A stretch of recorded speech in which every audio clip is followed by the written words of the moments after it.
kita ini adalah offset yang benar, lalu yang ini semua adalah yang mengalami stretch. Jika kalau kita jumlahkan dan dirata-ratakan ya menjadi noise kan, tidak bisa. Nah, solusinya bagaimana? Solusinya adalah perlu kita ya dimatikan dulu mikrofonnya. Siapa yang mau bicara tadi? Oke, kita lanjutkan. Oke. Mesti kita lakukan muting. Muting itu adalah kita tandain kira-kira yang mengalami stretching itu yang mana. Oke. Nah, dipotong, di mute itu ya dipotong aja, jadikan amplitudenya 0. Nah, ini adalah efek kita melakukan muting pada NMO yang mengalami stretching, gambar C. Kamu lihat bahwa yang efek stretching yang di sini sudah di muting, jadinya seperti ini. Ini di mute, ininya juga di mute, yang di bawah tidak mengalami stretching tidak perlu di mute, gitu ya. Nah, kalau sudah di muting seperti ini, ya tentu nanti kita bisa melakukan namanya stacking. Jadi stacking ya kalau kita gambarkan satu reflektor di situ, dia sudah punya bentukan amplitude yang benar, seragam. Jadi kalau misalkan ini kita jumlahkan, dia akan menghasilkan suatu nilai amplitude reflektor yang sudah benar. Ya, kalau kita jumlahkan sudah benar. Dibanding dengan yang tadi yang sangat terstretching ini ya tidak akan memberikan nilai yang bagus, ya. Akan sangat noisy. Ya, ini datanya sintetik, kita lihat ya. Kalau ini datanya ini adalah data untuk data real. Jadi CMP gather yang A, lalu kita ubah, kita lakukan NMO yang B ini, dan efek stretching tuh, ini sangat gak karuan efek stretching, stretch, terutama di offset yang jauh di sini, kelihatan ini bahwa di sini sudah mulai flat reflektornya tuh, reflektornya sudah cukup flat. Yang awalnya dia bentuknya seperti ini, dia tidak bisa, ini terutama di direct wave, dia tidak akan bisa flat karena dia bukan refleksi ya. Apa ini harus kita buang nanti, kita tandain yang kira-kira yang flat, yang mana aja yang flat. Kita lihat yang masih bentukannya itu masih bagus, flatnya itu kita batasin gitu. Nah ini, kamu mungkin tidak melakukan ini karena dia biasanya softwarenya hanya minta persentasi flat saja, berapa persen offset yang akan di flat, karena dia ada polanya sebenarnya. Semakin ke bawah dia semakin kecil yang harus di muting, semakin fine-nya deeper, dia langsung otomatis gitu ya. Ini adalah efek setelah kita melakukan muting. Ya, kalau sudah kita muting, maka yang mengalami stretching di sini tadi tidak ada lagi, seperti itu ya. Jadi semuanya sudah bisa kita lakukan stacking sampai dapat satu buah trace. Jadi dari banyak CMP gather ini hanya memperoleh satu trace saja. Ya. Nah, itu efek stretching tadi timbul karena ada efek anisotropik seiring dengan offset yang makin jauh. Seismik akan lebih banyak menjelajahi gelombang yang menjelajahi geologi yang sangat kompleks, perlu kita pertimbangkan efek anisotropik begitu. Sekarang kita masuk bagaimana saya melakukan NMO tadi. Kita harus tahu caranya bagaimana. Nah, ini caranya. Kita harus lihat supaya nanti bisa diketahui gitu ya. Nah, untuk melakukan NMO kita harus melakukan velocity analysis. Caranya banyak sekali metode. Kita akan pelajari metode yang simple, sederhana. Sudah familiar kamu dengan metode ini semestinya. Kita coba lihat, kita bedah persamaan ini yang saya tampilkan di sini. Ini adalah persamaan untuk waktu tiba gelombang seismik refleksi yang tadi. Jadi kalau misalkan saya punya sebuah geologi yang sangat sederhana seperti ini, hanya terdiri dari satu reflektor, reflektornya adalah ini. vektor. Maka kalau misalkan ini saya akuisisi, saya gambarkan dalam bentuk CMP gather, maka bentukannya akan seperti ini. Gitu ya. Ini ya ke bawah ini adalah two-way time, ke samping sini adalah offset atau X gitu ya. Ini adalah time arrival. Yang saya gambarkan ini adalah waktu dari seismic refleksi.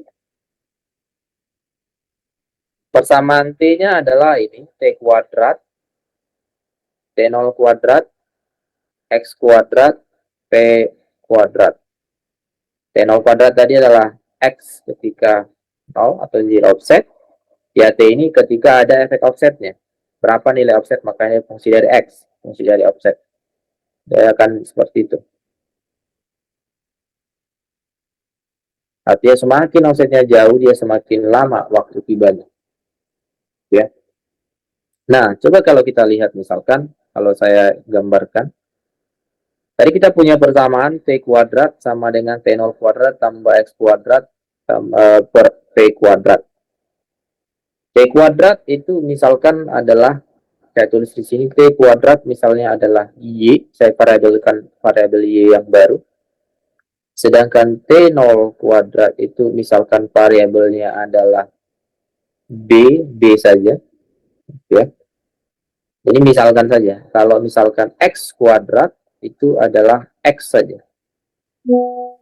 Lalu persamaan itu kalau saya tuliskan ulang kan T kuadrat tadi saya misalkan Y menjadi Y sama dengan B,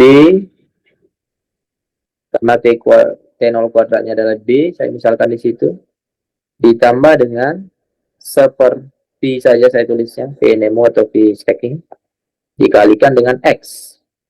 Sekarang saya misalkan bahwa sphere velocity itu adalah M. Maka persamaan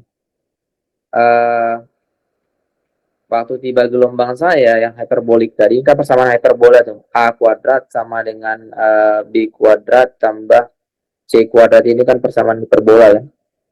Sekarang saya punya persamaan yang baru menjadi Y sama dengan B plus MX. Atau kalau misalnya saya urutkan Y sama dengan MX plus B. Ini persamaan apa namanya? Ada yang tahu? Persamaan linear, Pak. Persamaan linear. Thank you, Danifra. Persamaan linear ya. Persamaan linear. Apa yang menjadi menarik di sini? Dari awalnya kita punya persamaan A kuadrat tambah B kuadrat sama dengan C itu adalah hiperbola tadi. Hiperbola itu digambarkan dengan yang seperti ini. Ada efek hiperbolanya, garis-garis, reflektornya. Ternyata kalau kita ubah ke persamaan linear itu bisa menjadi garis lurus ternyata. Caranya bagaimana? Ya kita ikuti pemodelan yang sudah kita buat tadi. Saya sekarang plotting menjadi sesuatu yang baru. Ke bawah tadi supaya dia linear, maka X-nya itu karena sumbu Y ini ke bawah, Y-nya tadi apa?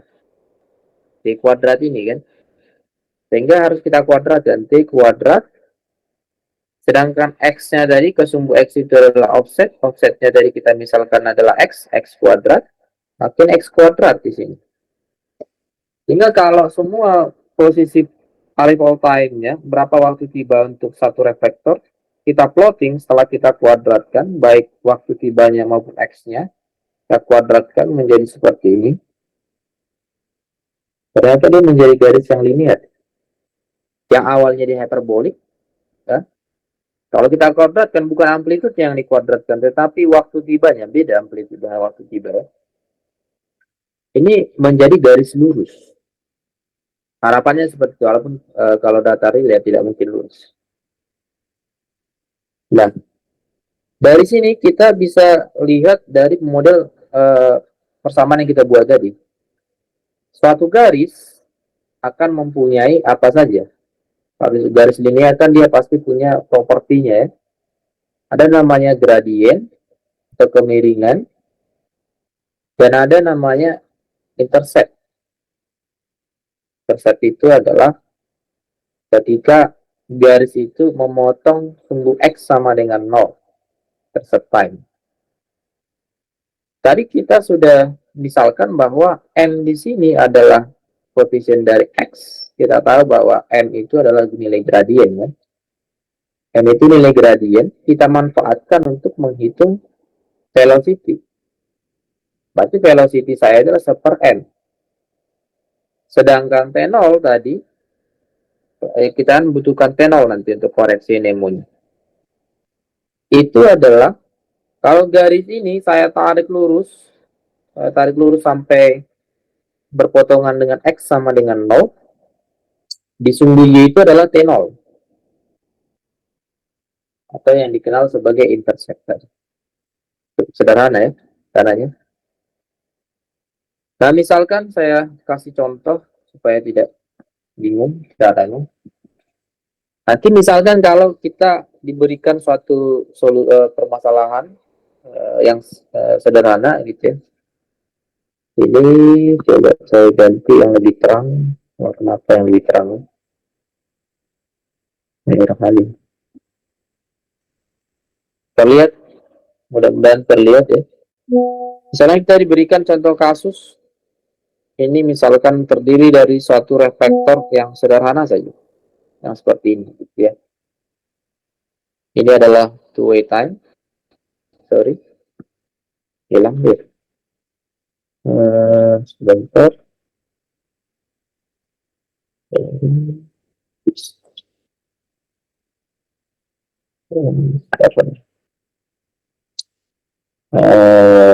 Sebentar. Ini saya tambahkan.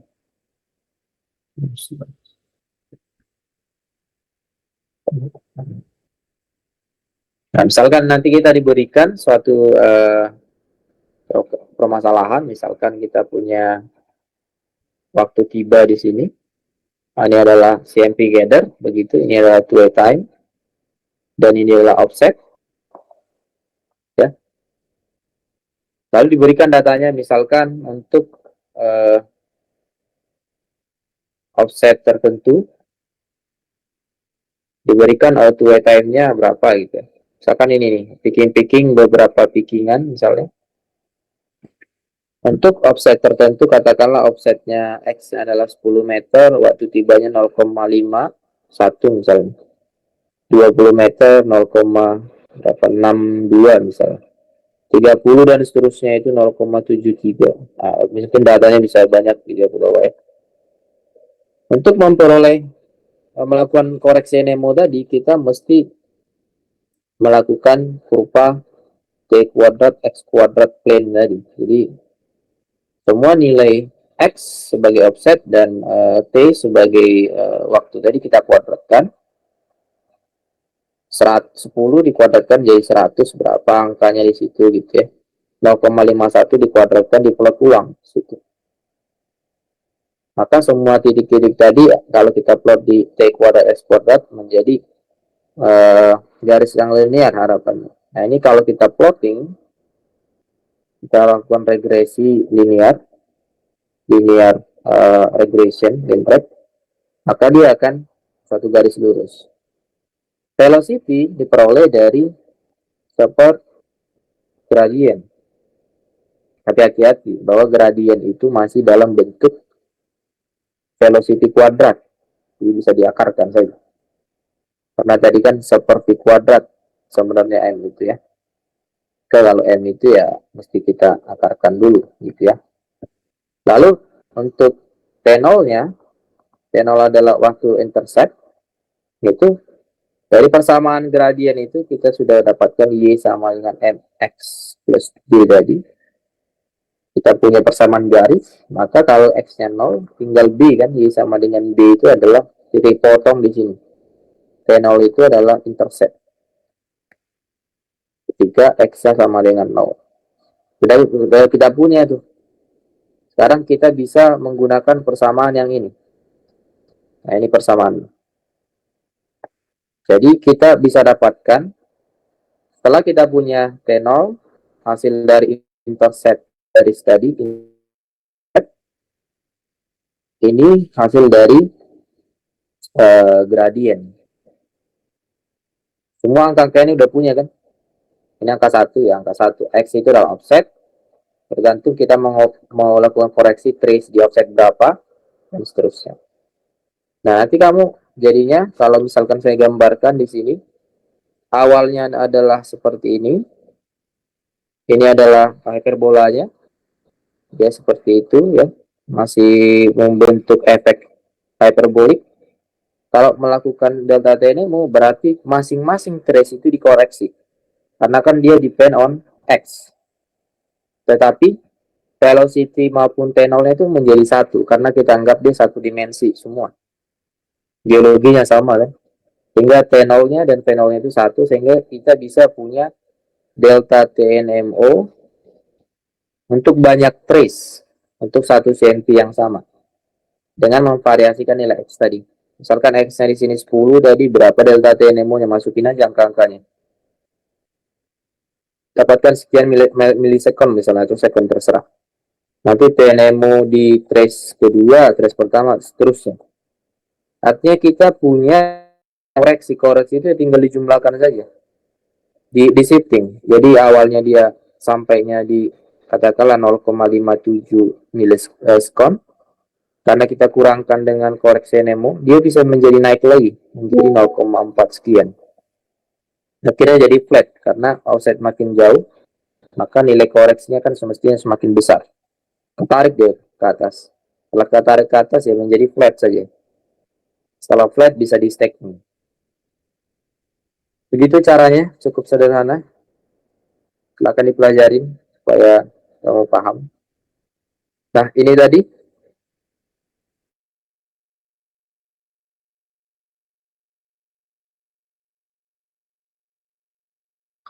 Jadi kalau misalkan kita menggunakan di data real, caranya bagaimana, Pak? Caranya cukup sederhana. Kita perlu pilih beberapa reflektor yang hyperboliknya terlihat jelas. Misalkan ini. Yang pertama, hyperboliknya cukup jelas, yang kedua cukup jelas, yang ketiga cukup jelas, keempat cukup jelas. Sampel-sampel tadi kita plotting ke kurva yang saya jelaskan. X kuadrat versus T kuadrat di sini. T kuadrat.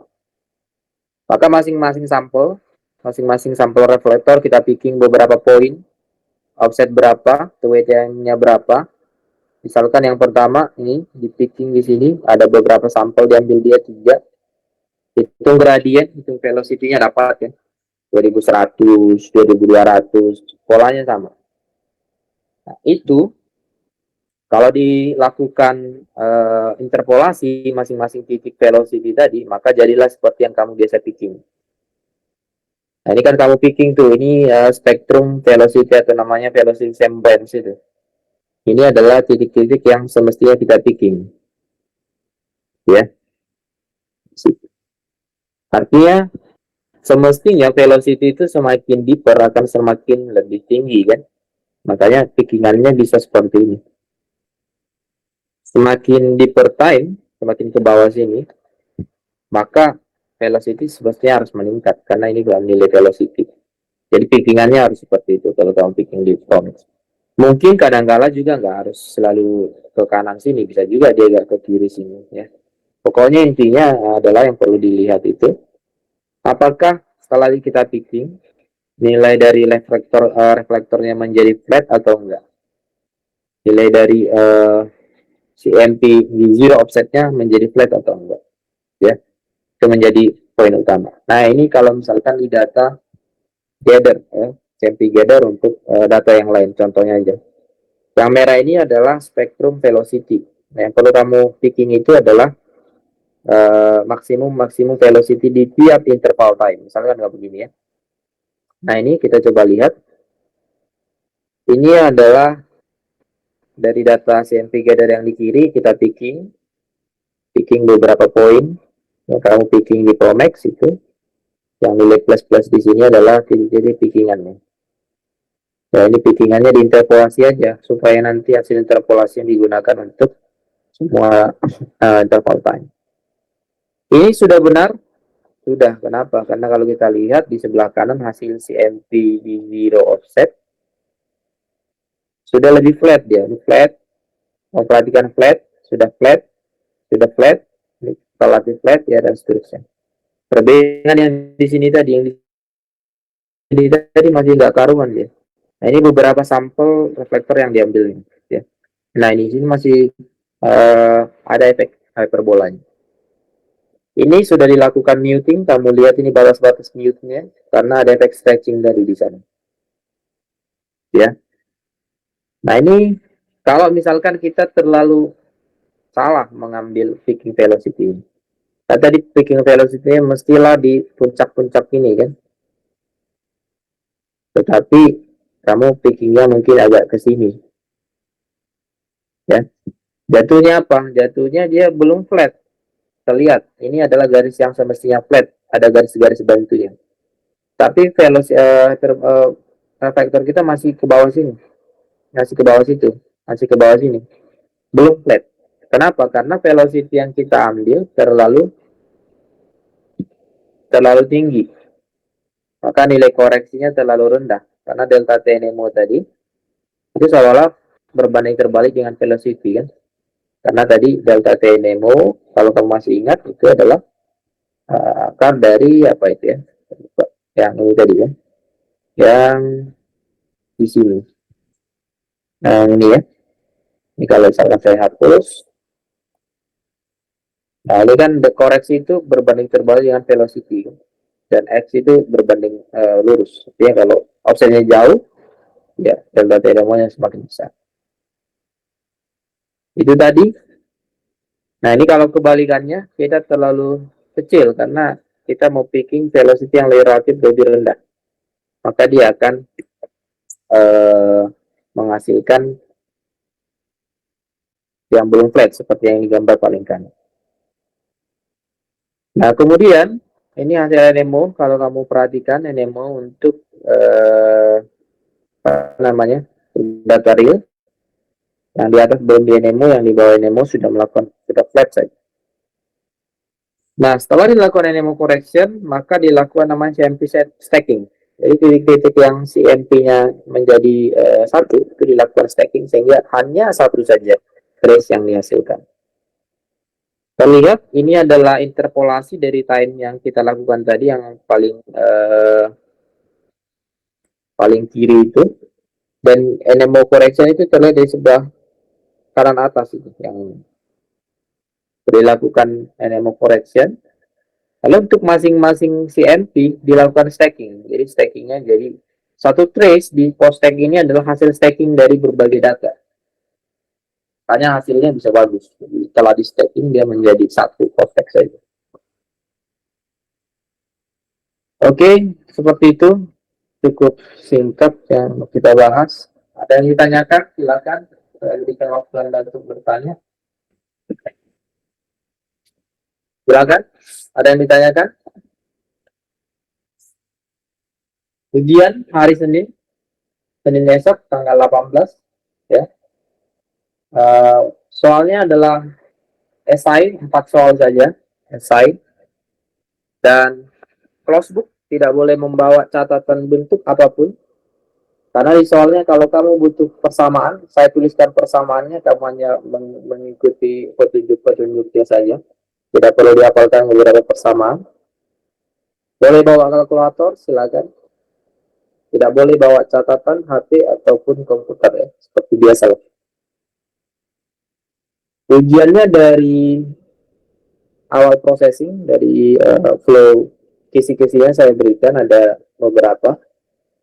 Yang pertama itu ada basic sequence processing, jadi urutan-urutan processing yang sudah saya jelaskan, dari geometri, lakukan sorting, bagaimana bentuk sortingnya, kemudian mungkin ada gaining itu kalau misalkan dilakukan gain, bagaimana bentuk image-nya dan seterusnya, ada analisis velocity, ada stacking, dan lain-lain. Ada hitung-hitungan satu saja, perlu bawa kalkulator, yang mana nanti kamu lihat di hari Senin saja. Oke, ada yang ditanyakan? Silakan ditanyakan, bila ada yang mau ditanyakan. Sekarang, sesuai dengan yang sudah saya sampaikan tadi, ya, ada quiz